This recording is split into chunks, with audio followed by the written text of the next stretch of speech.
தாயின் கருவிலே உன்னை பெயர் சொல்லி அழைத்தேன் என்ற நம் ஆண்டவரின் வார்த்தைகளை கொண்டு வெள்ளி விழா சிறப்பிக்கும் நம் அருட்சகோதரி மேரி அலோடி ஜெயந்தி அவர்களை வாழ்த்துவோம். இறைவனின் அன்பான அழைப்பை ஏற்று 25 ஆண்டுகள் தன் அர்ப்பண பணியாற்றியவர்களின் பயணத்தை எத்துணை அருமை என்று சொல்வோம். கர்த்தரே என் மீட்பர், எனக்கு எக்குறையும் இல்லை என்ற சங்கீத ஆசிரியரின் வார்த்தைகளை தம் வாழ்வில் நனவாக்கி வாழ்ந்து வந்தீர். தியாகம், பணிவு, அன்பு, சேவை இந்த 4 தூண்களை நங்கூரமாக்கி ஆண்டவர் முன் அழகாய் மலர்ந்தவரே.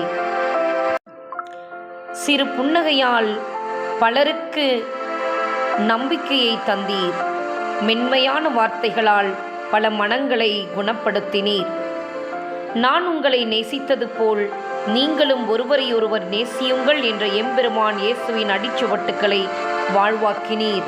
ஆண்டவரின் அருளால் வட மாநிலத்தில் ஆலோசகராக இருப்பவரே, செவிலிய பணியில் அர்ப்பணத்தை தொடங்கி கல்வித்துறையில் ஆசிரியராகவும் ஒளி வீசுபவரே, பல மாணவ செல்வங்களின் எதிர்காலத்தை உயர்த்த வேண்டும் என்ற நல்லெண்ணம் கொண்டு பணியை நீர் தியாகமாக்கினீர்.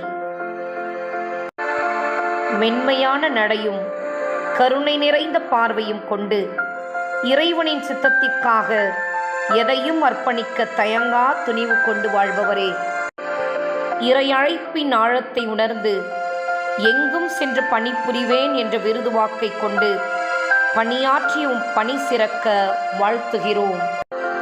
இறைவா, என்னை அனுப்பும், இதோ நான் இருக்கிறேன் என்ற இறைவாக்கினர் எசியாவின் வார்த்தைகளை தம் பயப்படுத்தி சோதனைகளை கடந்து நம்பிக்கையின் ஒளியை கையில் பிடித்து பலரின் இருளில் ஒளியாக நின்று வழிகாட்டியவும் அர்ப்பண வாழ்வை பெருமிதத்துடன் வாழ்த்துகிறோம். இறை அன்பும் இறை அமைதியும் இறை மகிழ்ச்சியும் வாழ்வில் நிறைவாய் நிறைந்து இன்னும் பல ஆண்டுகள் நீர் இறைப்பணியை ஆற்றிட உம்மை வாழ்க வாழ்க என்று வாழ்த்துகிறோம். எல்லா புகழும் மகிமையும் இறைவனுக்கே என்று சேவை தொடர்ந்து பலரின் வாழ்வில் அருள்மழையாய் பொழிந்திட இறைவன் உங்களை நிறைவாய் ஆசிர்வதிக்க உம்மை வாழ்க வாழ்க என்று வாழ்த்துகிறோம். இறை அருளோடு இறை அழைப்பின் மகிமை நாளும் வளர்ந்து நீர் செல்லும் இடமெல்லாம் இறைப்பணி தொடர்ந்திட வெள்ளி விழா நாளில் உம்மை வாழ்த்துகிறோம். வாழ்க வாழ்க.